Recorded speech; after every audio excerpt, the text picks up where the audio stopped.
there's no reason why anybody that's not nefarious should be going in between those checkpoints, if that makes sense. Yeah, it absolutely does. So the bill that had come, that was bipartisan, had come up several months ago.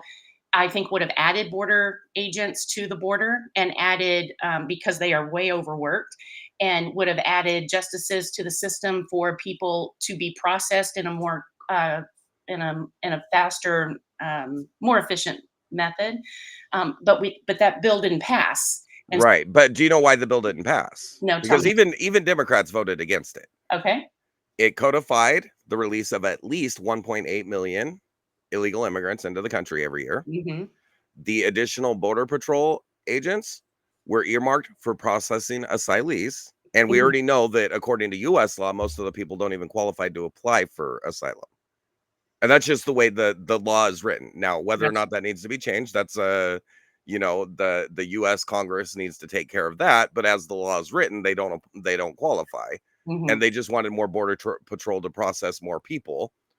It only spent 6 million on the border, building sections of the border. All the materials are already there from the Trump years. hmm So it put 6 million towards that and 60 billion towards Ukraine. And then it had another like 8 billion for other countries that had nothing to do with our border. So Gotcha. the idea of 60 billion for the border of another country, but 6 million for our border doesn't Hmm. make sense. And then Yes. there are all kinds of other earmarks. And I'm actually like on the federal level and even on the state level, single purpose bills is the issue. Because if you had kicked out the Ukraine funding, you probably would have gotten that bill, even as bad as it was. You might have gotten it through Congress. But I think the allowable 1.8 million a year was going to be a killer, no Hmm. matter what, because there's enough Democrats that they're not going to allow that. Right. So and that was the real issue with the border bill. But it's kind of one of those things where they when 90% of the funding went to things other than the border, it's dishonest to call it a bipartisan border bill, especially when it wasn't killed by the Republicans. Democrats crossed the aisle to kill it. So Hmm. it was actually a bipartisan killing of the bill. You get what I'm saying? I understand what you were So saying. and Yes. they call it bipartisan because one or two um arguably more liberal Republicans, and I'm a libertarian, so I think Mhm. both parties are crazy. So, uh, Yep.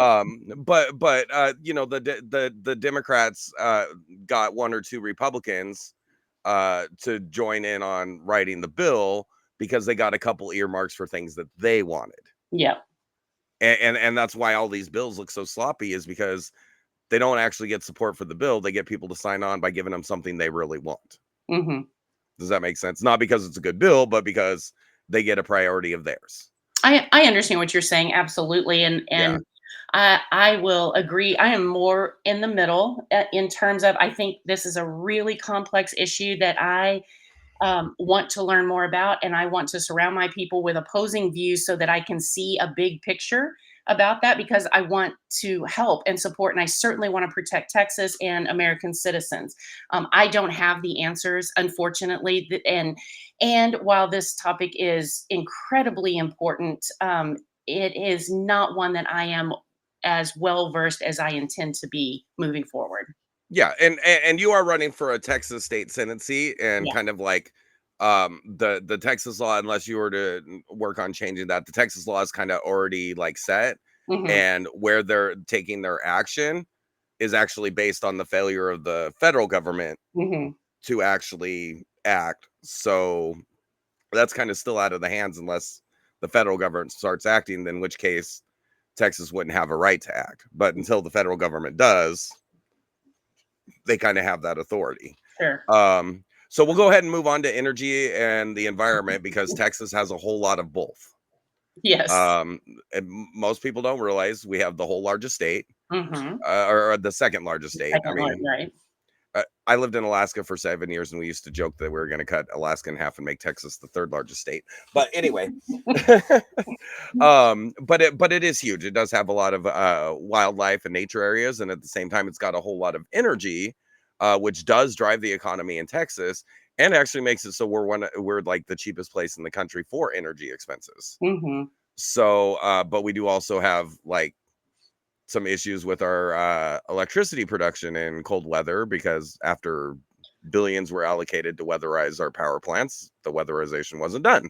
Right. So, and then of course we know that like with the transition to renewables, they don't function as well in the winter when there's less light, less wind, and then the grease gets thickened by cold weather, things don't move as well. Mhm. So that kills the wind turbines. Sure. Um, so how do you balance between promoting oil and gas industries Uh-huh. against the push for renewable energy and the environment? Well, so this is funny. We're starting with two topics that are not at the top of my wheelhouse list. But it's good. These are the conversations I need to be having as a potential senator in the state of Texas. Hmm. So I believe that I think that we can have both, and I think right now we do have both. We are generating oil and gas, right, for our Hmm. energy, and at the same time taking steps to move toward cleaner energy. And there are issues with both. I understand that. So again, I'm sorry, Rob. What was the question? Just like in the Senate, as far as helping define the policy in the state of Texas, how do you balance out our very important oil and gas industry, which arguably funds like the majority of our state, Sure. and the push towards renewable energies? And actually, I'd actually like to throw in there: can we get some nuclear power plants in Texas? Because they're the most cost efficient, they are the safest. You have far more disasters at like coal and gas plants Hmm. that cause far more fatalities than happened like with Chernobyl, which had a whole lot of things going on, and we build nuclear power plants a lot better than the former Soviet Union. I think that's a really interesting concept. So tell me, do you know why we don't have nuclear power plants in Texas? Well, basically, a lot of that has to do with the federal government trying to block, and then a lot of the states block the permitting of the uh, plants. Why? So it's primarily regulatory. Well, At because of the safety issues of mishandled and miscon and poor construction, hmm but considering like most countries get a ton of nuclear power uh and don't have problems. Like most of Europe has a ton of nuclear power plants, but we haven't opened a nuclear power plant in like 20 years. hmm Although 3 Mile Island is now being reopened by Microsoft, I think. So they can use it for powering their AI and cloud computing. Yeah, again, very interesting. I would love to look more into that. I've looked into the clean energy. Some of the things that I have found, the concerning things are that, like when we're talking about the storage of that energy, and then, where do you do that? And then if there were a problem, if it were mishandled, it explodes and there's a fire, then we don't have the water to put it out. So therein lies another issue with the clean energy. So. Well, Um, and then there's the toxicity of the batteries that only have a 3 to 5 year shelf life. So even if you manage the storage, you're going to have to replace that storage every 3 to 5 years, right. which is what drives up the cost. That's why the California electric grid has some of the highest energy costs in the country, because they do have and they're only up to like what 20% of their energy is renewable, Mhm. but the power storage from those is creating a massive burden because there's no storage, no lifespan for the batteries to So is support it long-term use. reasonable to think or to say that we can and should rely on oil and gas as we develop technology to move toward cleaner energy or nuclear energy or whatever the case may be? Can you in fact do both?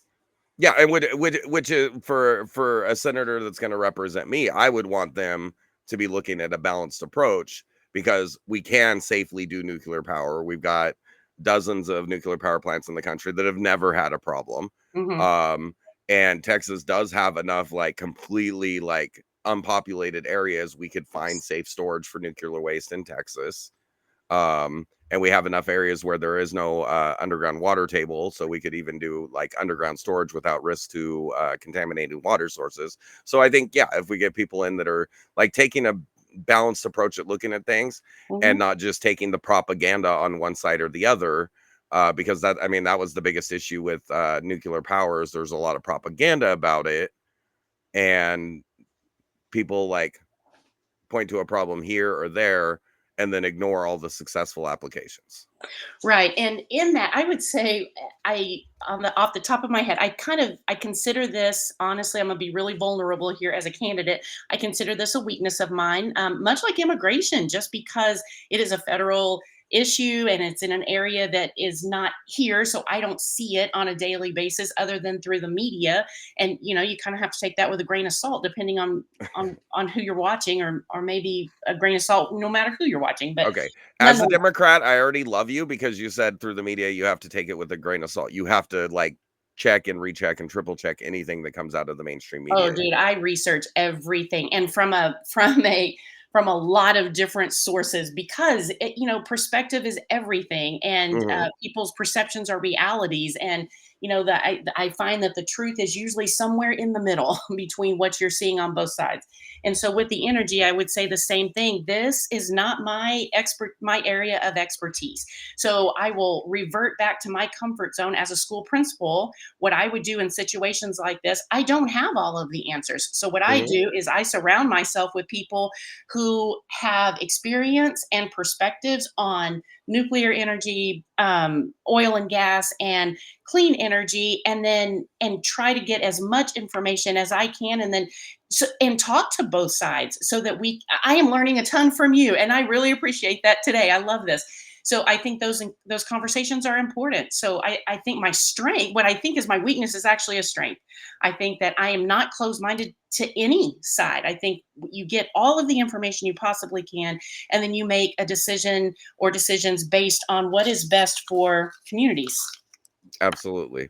And then and the reason energy is kind of a like an even more uh impactful thing here in Texas is the fact that Texas has always had its own separate grid. Right.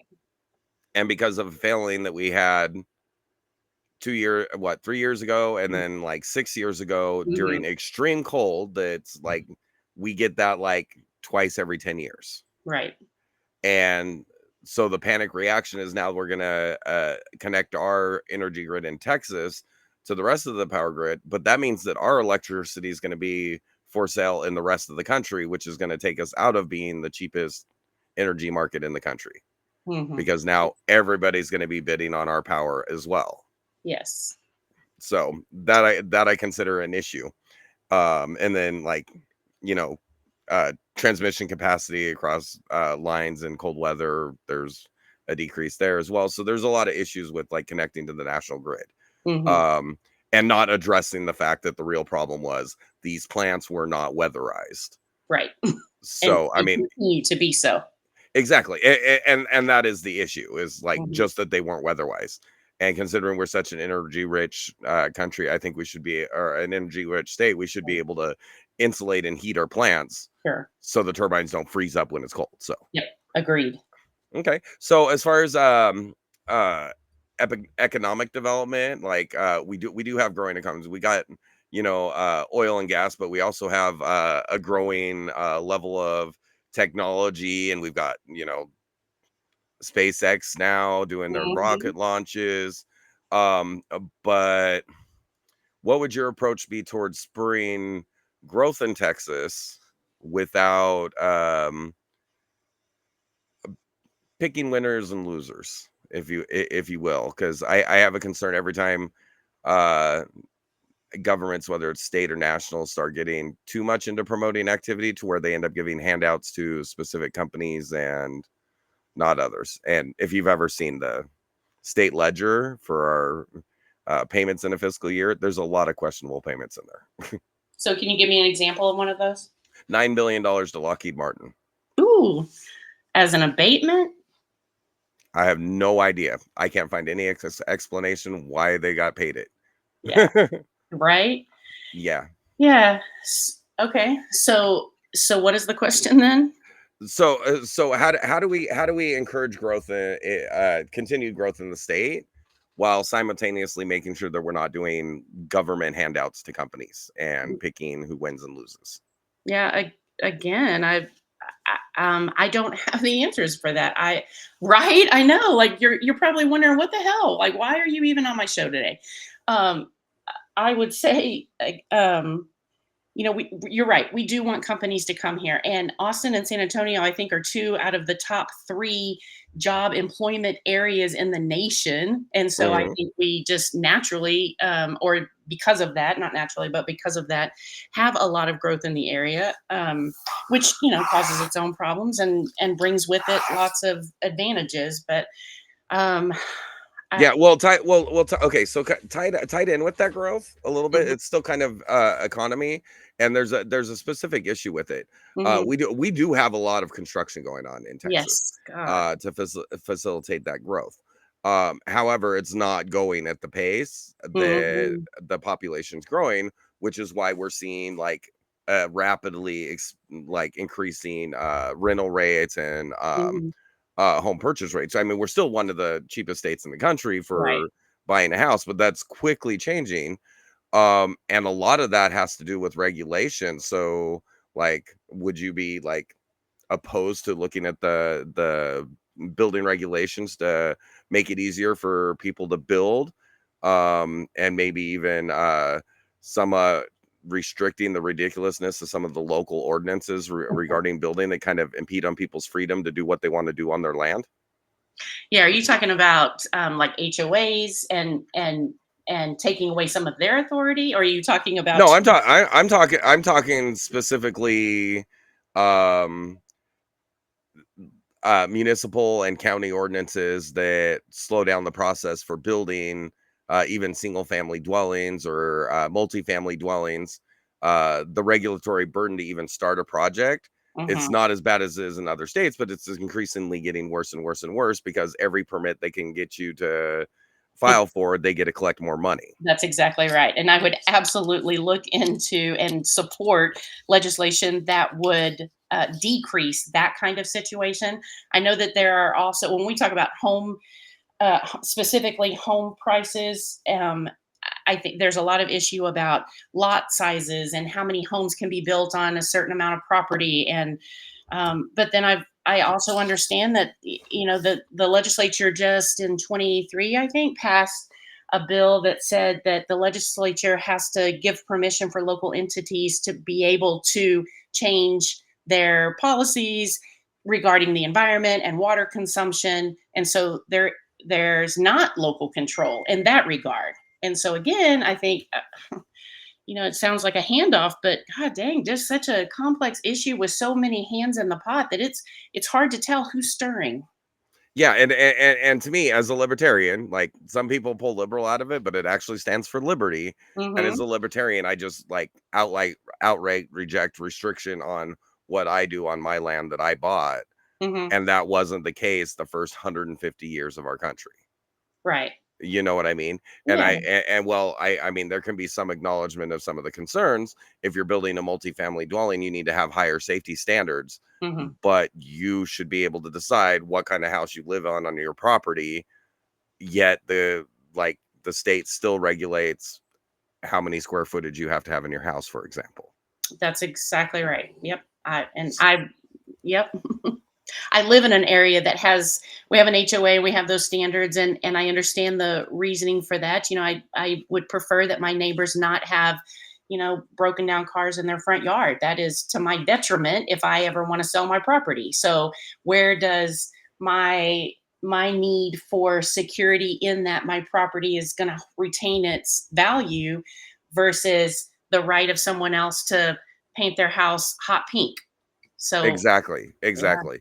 Yeah, and as a libertarian, I mean, I pretty much believe in liberty to the point you can do whatever you want up until it impedes somebody else's freedom, and the marketability of your house is not really freedom. Right. Yeah. That's a marketing. You know what I mean? That is true. Yes. So, um and then like, let's be neighbory. If you got your neighbor's got a broke down cars just sitting in the yard rusting, maybe talk to them about it and That's say, true. hey, do you need help getting that fixed? My husband's a Uh-huh. mechanic or whatever. You know what I mean? I do. So, Yeah.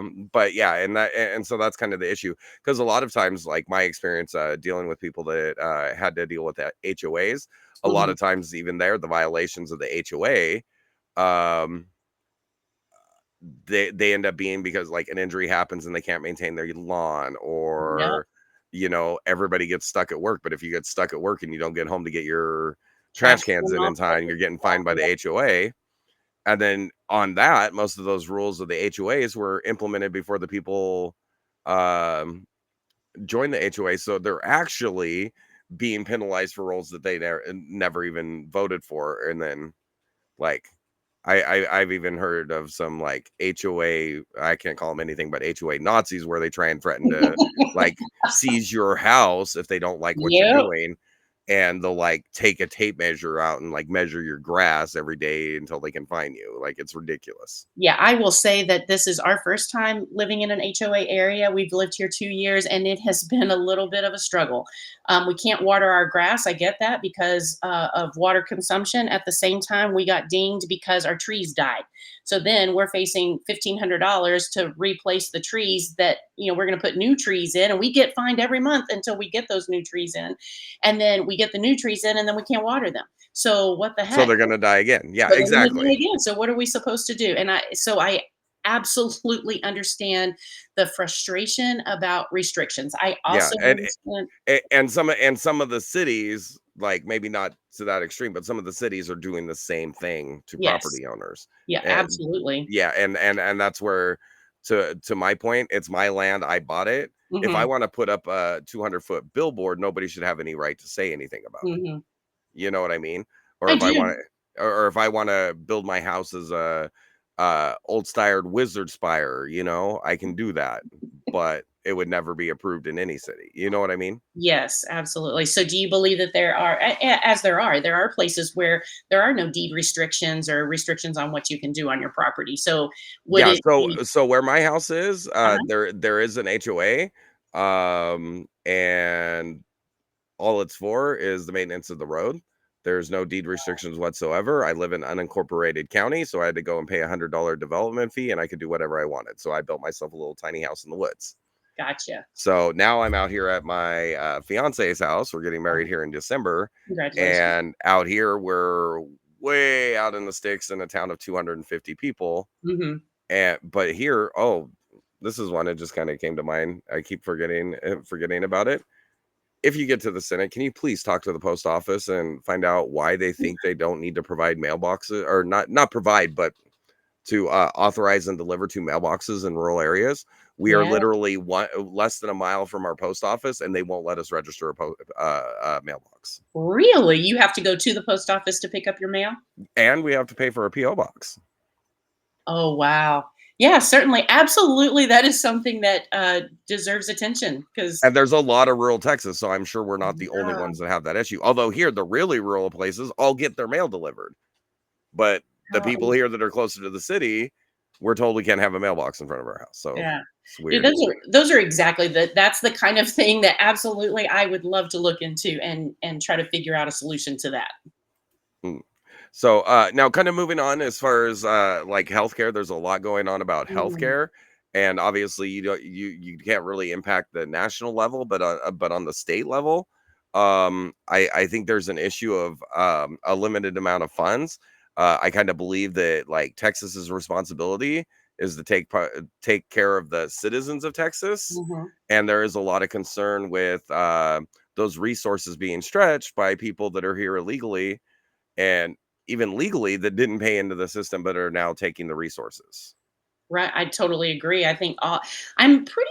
I don't know if it's a statewide. I know that in District 25, Mhm, people pay in their taxes. They pay a fee that goes toward indigent health care for people who go to mhm. the ER who don't have any health care. So we are picking up that cost of for people who don't have health care. So then I have to wonder, like, well, why don't we have expanded Medicaid to help some of these people have health care, in which the federal government has already said they would pay 90% of that cost if we expanded healthcare. And the whole thing is from my understanding, is raising the level at which you qualify. So right now it's like, goodness, 36% or something of the poverty level. So it's only $3,400 a year. You have to make that or less in order to qualify for Medicaid.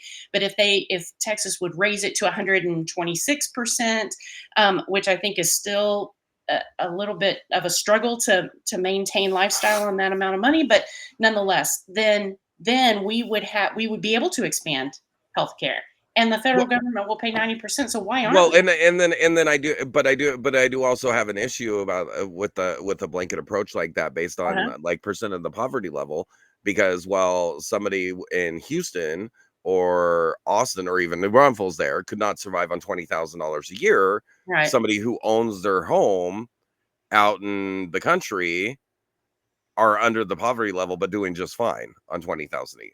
Yeah. Well, that's certainly true. And you're right. A blanket approach does it puts people in the net that really shouldn't be. And at the Mhm. same time, I mean, there's got to be some sort of standard somewhere. I mean, right now we're at 36%, so that's kind of a blanket in itself, right? Yeah. Yeah, exactly. And then some of the calculations that are in there as far as like assets that you have to me or to some degree as far as emergency relief and stuff Hmm. is kind of like ridiculous because like if you own your car, you don't qualify, but if you sell your car, you can't go to work and you can't improve your situation to get away from the support. Right. You Yeah. know, so, yeah, so, like, I think kind of a deep dive into making, these things, realistic. Now as far as the indigent care funding, Hmm. I understand that 100% because we want in this country for anybody to be able to walk into an ER regardless of their, money to pay and get service instead of dying in the street because they can't afford to pay. Right. So, I and that's the purpose of the indigent care, but yes. the indigent care has been a lot of times being provided to people that aren't paying into the system and aren't paying you know what I mean? Oh, absolutely. Because So, yeah, anybody who walks into the ER can be served. Is that yeah, yeah. exactly. So So, and I and I understand. support that. I mean, now there is also the trade-off there. The hospitals are being compensated for indigent care, but they will still hound the people to the ends of the earth and collect more money by selling the debt to bill collectors that Mhm. hound you to the ends of the earth forever and ever, even after the statute of limitations on collecting a debt is up. Yeah. So what do you propose? Like, what are you saying should be the remedy to that? I think there should be some reining in of the hospital's ability to sell a debt that they were Yeah. already compensated for. Yeah, I completely agree. Yeah, and then the bill the there there should be a sliding scale on the if the I think if there was more of a sliding scale of the way hospitals charge, it would be something that would have to be researched. I think if there was more of a sliding scale based on ability to pay for hospitals, they'd probably Mhm. have a lot less collections, and we'd have a lot less Texans with damaged credit scores that make their financial situation even worse Mhm.